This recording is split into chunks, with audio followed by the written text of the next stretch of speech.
Welcome to Leading Entrepreneurs of the World. My name is James Rosenstein. I'm with One Business World. And it's a great pleasure for me to introduce Mr. Henning Stein, who is the Global Head, Thought Leadership and Market Strategy at Invesco. And he today will be discussing the transformation of the global food system. Very big issue. So, Mr. Stein, I'm very happy to hand over to you. Thank you, James, for the introduction. And thank you, everyone, for joining me and for taking part in this year's conference. So I'm going to talk about one of the most significant topics to the future of our planet and its inhabitants, it's the food system. And it's also a big threat, basically, to the future. I'm sure there's still people who think, that how food is produced and consumed, it's not a danger to anything but their waistlines.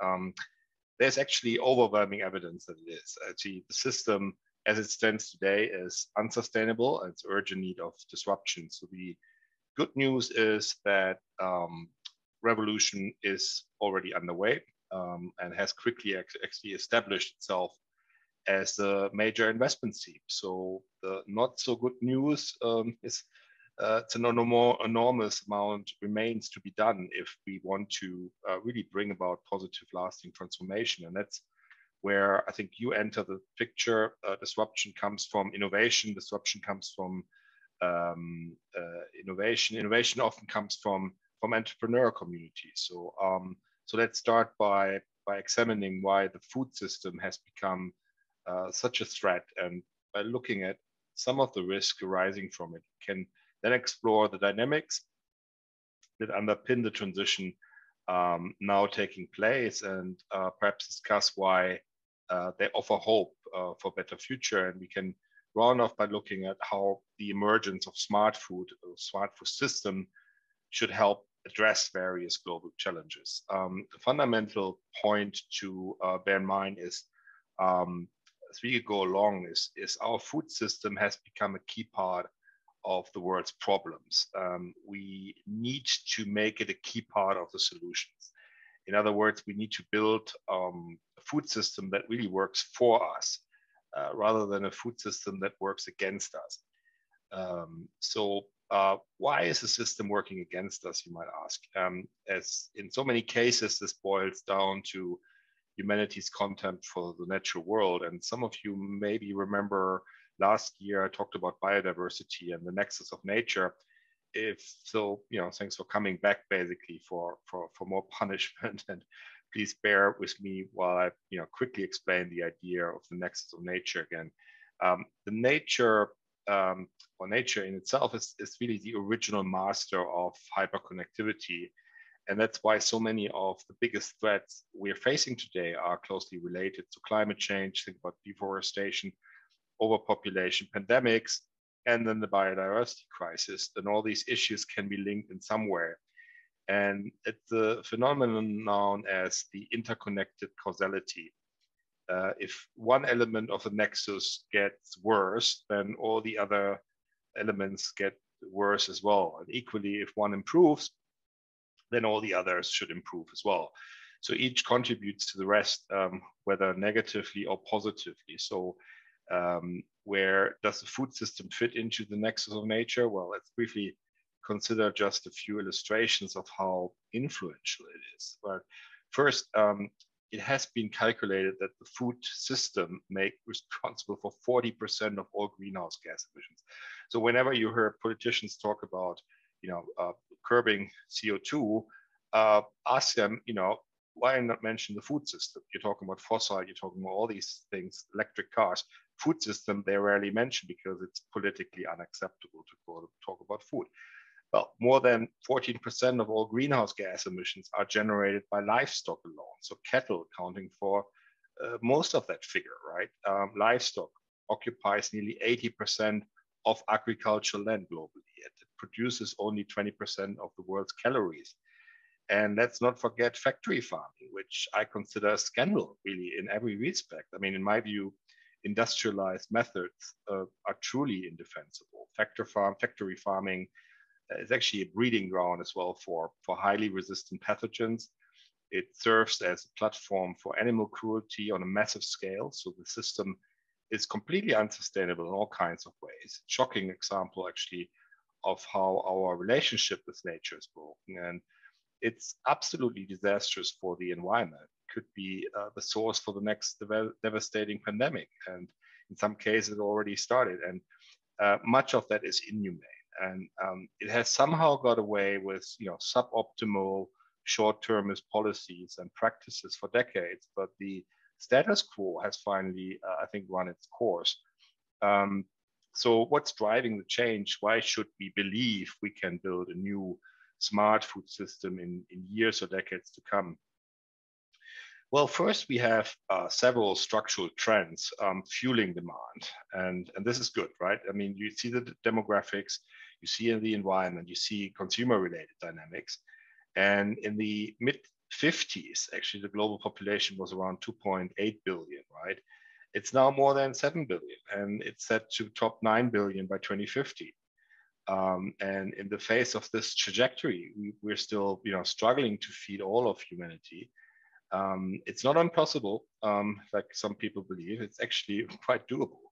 A tenth of the global population was undernourished in 2020, and this needs to change, right? I mean, research also suggests the nutritional value of the food we produce actually has deteriorated for nearly 3/4 of a century, and this has been blamed, always on issues like high yield crop varieties and the extreme levels of CO2 that plants now absorb. As we've already seen, the environmental dimension as a whole is also crucial here. So the system is really dangerously outdated in this respect. And many of today's methods are carbon intensive. So they also degrade soils over time and basically making agriculture a very extractive industry. So researchers, they may disagree on the extent of the damage being caused, but they tend to share a belief that really urgent reform is needed. Consumer preference is another big factor. Veganism, vegetarianism, pescatarianism, flexitarianism, all on the rise, which is good. I think it's impossible to eat actually ethically without being vegetarian or vegan.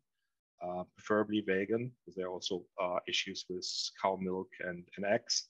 And that's why I've gone from pescatarian to vegan in just a few years, and I'm still a big guy. I do a lot of bodybuilding. Market for organic food is expected to be worth 150 billion by 2050, and I would love to see that get even bigger by then, or in a reasonable time. And maybe to recap, then we need to really feed all of humanity. That's one thing. Second, we need to protect the planet. And then there's an ever-growing appetite for change, which I guess is a positive thing. So the foundations are pretty much in place, and we have a solid platform for transformation, and we have something to build on, I think. It's also worth noting at this point that the current levels, or the current events actually are really laying bare the fragility of this global food system in the present form. So if you look at Russia, Ukraine, right? I mean, both countries used to produce 1/4 of global wheat exports. That's a lot, right? I mean, around 40% of this output was sent to the Middle East and Africa.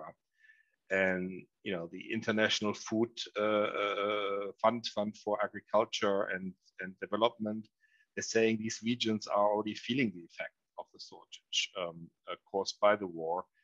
And I've spoken to a few people at the UN that are gravely concerned about the food crisis that gets to really develop in autumn and winter. And the impacts are also felt elsewhere, right? United Nations said that earlier this year that this insecurity has reached a new high, and it also said, I think the situation is so bad that we're going to see tens of millions with malnutrition, mass hunger, and we haven't had that for decades, right? We saw some improvement, and now we see with this little, I'd say little, I mean, this is not fair because it's a serious war, but with this regional conflict has such a big impact on the world is terrifying. And, I think crisis in a way can also be a catalyst for progress. So we've seen that with COVID-19, right? That showed what's possible when, science comes together with entrepreneurs, and conventional barriers to innovation are actually shattered. And I think the unique pressure from the pandemic led to almost breakthrough advances in numerous sectors, particularly those driven by tech. So I think crisis is another reason to really believe food production and consumption can actually undergo radical disruption and eventually benefits billions of lives. And I think together all these dynamics strongly support the argument that the system's transformation represents a really long-term investment theme. And this is in keeping with what we call a Genesis trend, which is actually a concept I mentioned in my presentation on the Metaverse earlier this week. So the Genesis trend occurs when the growth of a particular technology or market becomes sufficient to trigger really a major lasting shift. Technology is at the heart of most Genesis trends. The internet and smartphone technology are two obvious examples, right, from recent history. And a new food system will be no different, right? That's where we mean when we talk about smart food. It's a system that utilizes actually technology. So AgTech stands for agricultural technology. It's already moving us away from an industrialized model to embrace the idea of really farming smarter. And the sector attracted less than 100 million of investments in 2010. That's US dollars. But single company actually raised 475 million when they listed in 2020, and that company is AppHarvest. I recently worked with their founder and CEO, Jonathan Webb, on a white paper about the future of farming. And Jonathan was among the pioneers in really using tech, such as big data, AI, robotics, to revolutionize how we think about food, how we think about agriculture. And businesses like his are now really showing that what can be done, right? When cutting edge tech is used alongside nature rather than its detriment. I mean, they're using 90% less water, for example, right? Higher yields, independent from, they're using glass houses, independent from climate change. And so they're now the practice as well. I mean, let me give you just a few examples more of how they use smart technology. One is called Nano Buckets, right? This is a process that increases nutrient absorption. And they're using this by supplementing recycled rainwater with oxygen.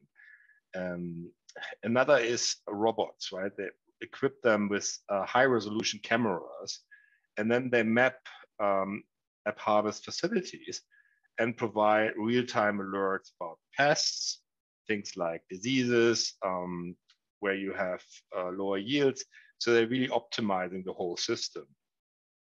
AI then and machine learning are used really to fine-tune this whole environment. And this is done by drawing on data gathered by hundreds of sensors.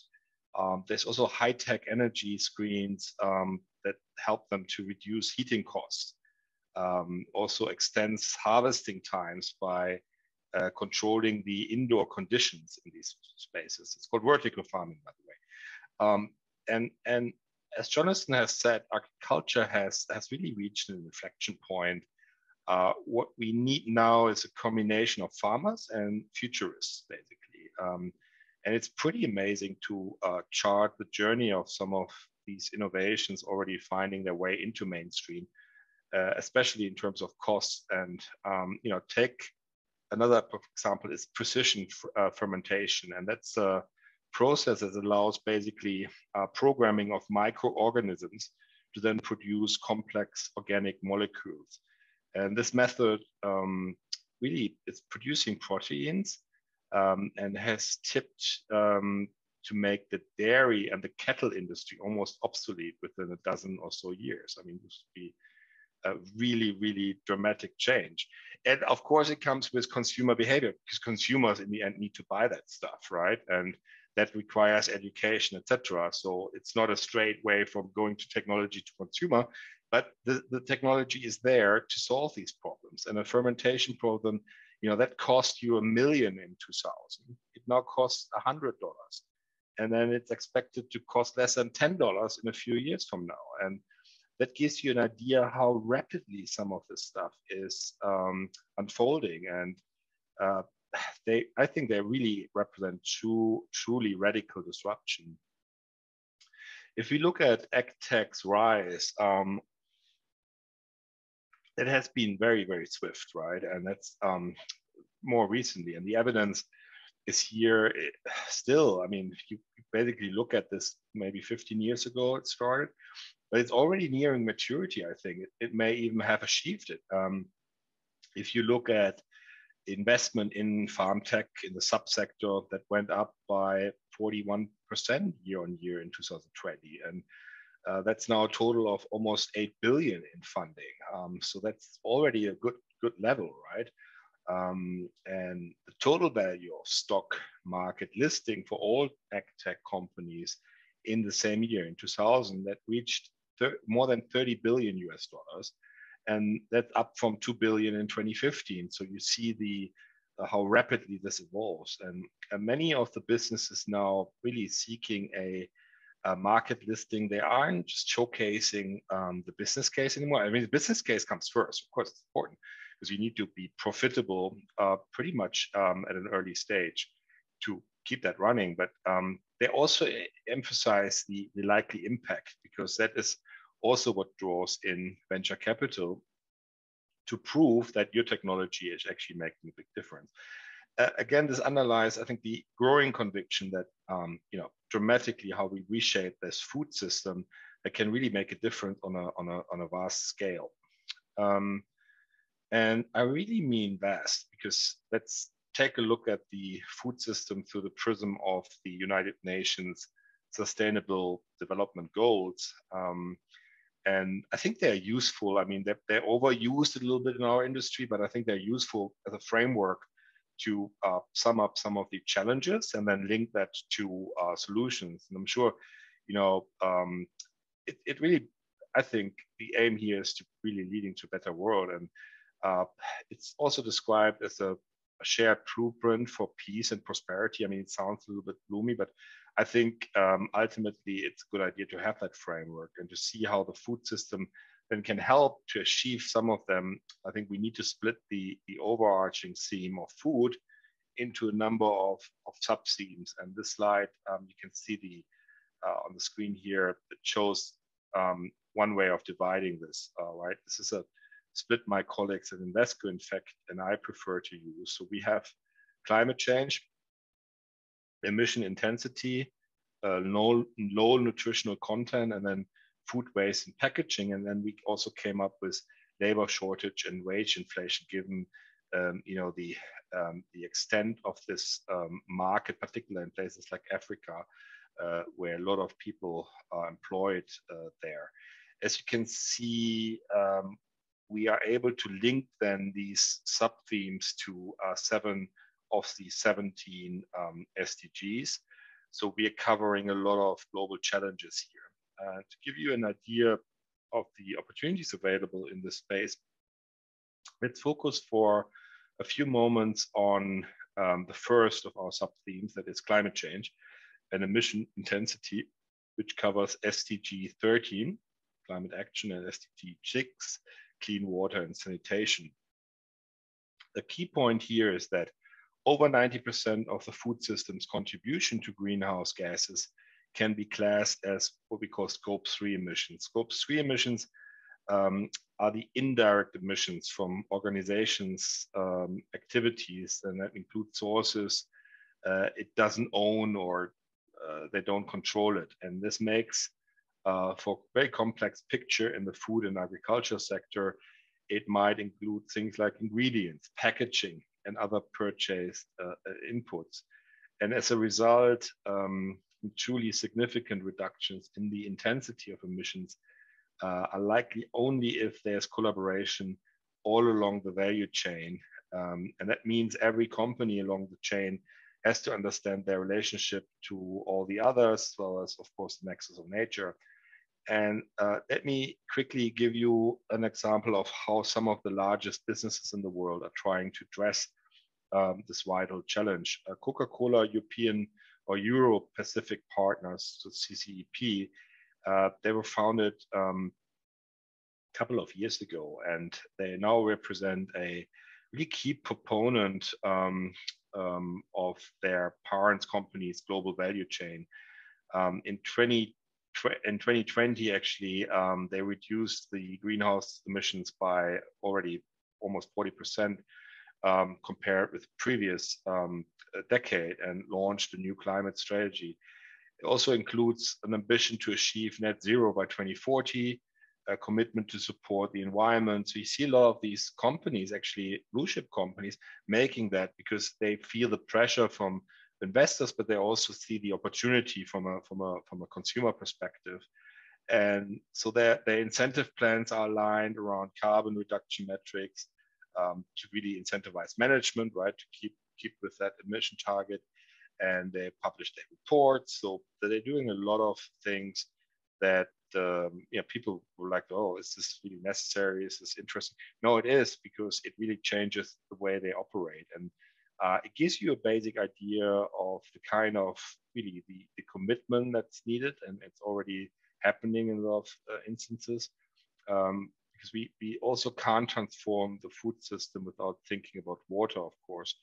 And it's another very important topic. And there are many steps businesses can take in this respect, right? And Coca-Cola is doing a lot of work also in Africa. I know that the head of Africa, they're doing a lot of local work, working with constituents, with people living there, expanding access to safe, affordable drinking water, improving water quality, addressing then water scarcity. And companies can really improve harvesting, desalination, efficiency, treatment, recycling, reuse, resource management, and they contribute also to the protection and the restoration of rivers, lakes, wetlands, and aquifer and other water-based ecosystems. As I said earlier, there's a lot still to be done, and that means plenty of long-term opportunities also for entrepreneurs to come into this. I also think it's important to recognize that smart food represents a fantastic illustration of tech's capacity to really enhance lives, right? I mean, think about this for a minute. I mean, no one doubts, tech's ability, big tech's ability to make our lives easier, right? But plenty, it's like, I mean, would we say, does it make our life better, right? Say yes, maybe, but mostly easier. If we think of big tech does an advance, such as a new algorithm for iTunes, make our lives better in the strictest sense, right? Wouldn't our lives really be better if big tech were to channel that sort of brilliance into tackling the challenges and existential threats we all face? And well, that's exactly what the smart food phenomenon is doing. And this is tech as a necessity, a vehicle for meeting unmet needs. And I believe nobody can seriously question the life-enhancing capacity of novel technologies that help save us from ourselves, so to speak. And if an innovation is mindful of the future of our planet and its inhabitants, as smart food is, then it must be seen as making our lives better, I think. Of course, one of the big questions is how long this transformation is likely to take. Well, it certainly isn't going to happen overnight, right? The system, as we've come to know, is arguably the result of 70, 80 years of incremental evolution in the food and agriculture sector. And the story goes back actually to the original Green Revolution. The original Green Revolution saw the introduction of high-yielding crop varieties after World War II. And this revolution began in Mexico, interestingly, and then it spread around the globe. It did a lot of good, including preventing famine in several countries. But it also introduced policies and practices that have become deeply entrenched and which are themselves no longer sustainable. We now understand that what began as a sort of revolution settled into a status quo that has become ever more damaging over the years. And when we look at many aspects of the food system today, especially factory farming, it's hard to see what's remotely green about them. I mean, we have the overuse of fertilizers, we have the overuse of water, we have huge environmental damage, we have mass industrialization of this whole sector. And we have a system that has persisted with bad policies and practices, and which is really threatening the future instead of safeguarding it. And ideally, a smart food system, as we envision it, would then herald an evergreen revolution, right? It would embrace radical innovation, keep embracing it, and it would also leave no one behind, by which I mean it would bring the food system in developing countries into the 21st century. It's estimated that there are over 570 million farms around the world, 570 million farms, more than 500 million of them. You know where they are? Africa and Asia and South America. So Africa alone, home to 225 million agricultural workers. Some think it's billion or more, actually. I saw other figures. I go for the more conservative one. They represent approximately half of the continent's entire workforce. Also, most farms, especially in developing economies, are family-owned, right? I mean, this is the only income these people have there, right? Their existence is linked to this, and often smaller than 2 hectares. So they really need innovation. And as I said a few minutes ago, I mean, developing economies are also most vulnerable to the rise in global food prices we are seeing at the moment. So there are only 9 countries where the average household spends more than 40% of its income on food, and 4 of them are in Africa. And let's not forget hunger. I mean, I mentioned it already, nearly a third of the 760 million people worldwide who were classed undernourished in 2020 were Africans, right? And so we need innovation on a truly global scale. And it's going to take time. I mean, there's a lot of the old food systems still to be swept aside. And that's happening in the US, happening in Europe. But then the next step is to bring this to other parts of the world. I mean, Jonathan Webb at Harvard spoke about this for our white paper on the future of farming. And he sees this as a 30-year journey, right? And that's the nature of I would call it a genesis trend. It really emerges when a tipping point is reached. It grows until it becomes then the new normal, and then it lasts. I mentioned earlier the internet and the smartphone. Both were years in the making. Both, are now central in our day-to-day lives, and that's the kind of trajectory we're talking about here.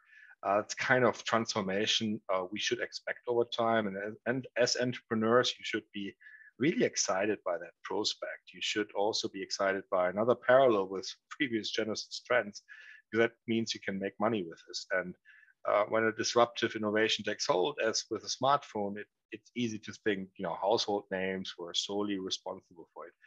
By extension, also easy to think, household names made all the money with it, but this really isn't how these things tend to play out. I mean, Apple, they launched it, okay, they were already big when they launched it. But then you need smartphones, need semiconductors, they need light emitting diodes, they need hardware, and they need wireless technology, ventilation, etc.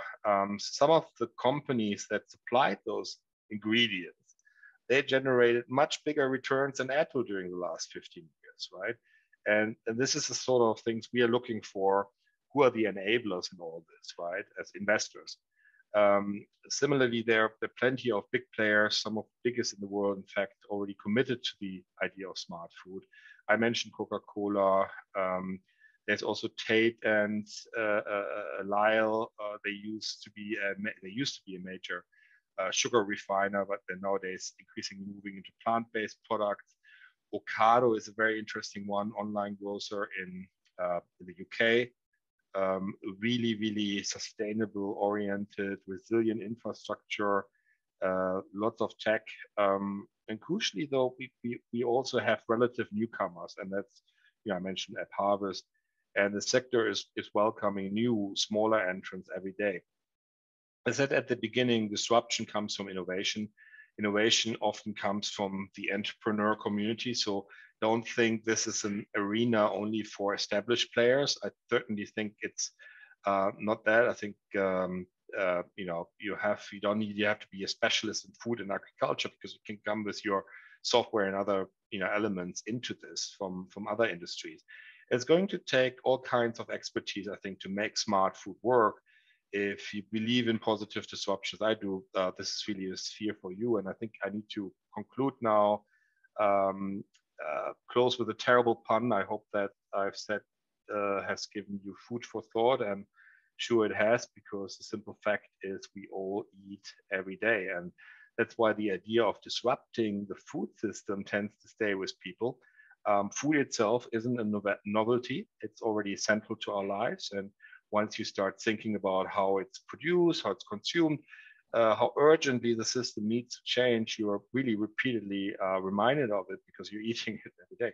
So enjoy the rest of the day. It's proceeding. Enjoy whatever chosen meal might be later, vegan chicken nuggets in my case.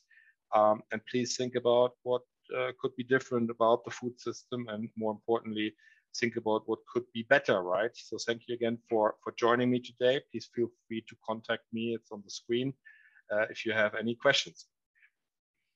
Well, Mr. Stein, thank you so much. This is such a deeply important subject. You bring something extremely important to the whole movement of leading entrepreneurs of the world. We thank you very much and look forward to continuing our conversation in the near future. Thank you, James. Thank you. Bye-bye.